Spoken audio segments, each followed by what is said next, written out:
Да, ну культура культуры, но ваша поездка состояла из двух частей, как я понял, общение с мидовцами французскими. Нет, но мне самое большое удовлетворение оставило общение с некоторыми из парламентариев Франции. Тоже, да? Мы говорили о Северном потоке-2, мы говорили о усилении санкций.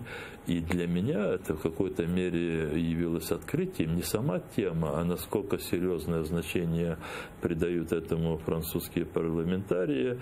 Это вот новая разновидность российской агрессии, это кибератаки.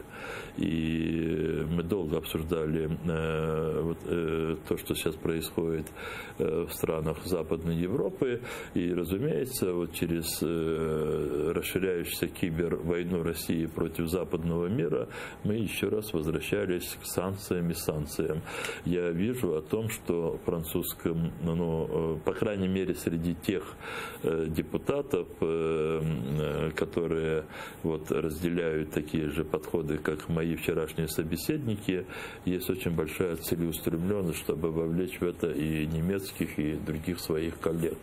В западном мире, как бы там мы не были бы озабочены, расстроены тем, что очень медленно принимаются меры сдерживания России, но осознание того, что в итоге все может скатиться просто открытое и жесточайшее противостояние разных цивилизаций, в данном случае... Понимание появляется? Да, это есть, я это вижу. Это очень важно, потому что я был тоже, не с теми людьми, но с похожего уровня встречался там в МИДе, в администрации президента Макрона. И у меня складывалось впечатление, что они не очень понимают, дай бог, если лучше стали. Вот эта акция желтых жилетов, мне кажется, она заставляет некоторых более, скажем так, глубже задумываться о том, куда идет французское общество. Есть несколько угроз, несколько явлений, которые очень используются российскими и спецслужбами, и спецпропагандистами, да. Это популизм политический,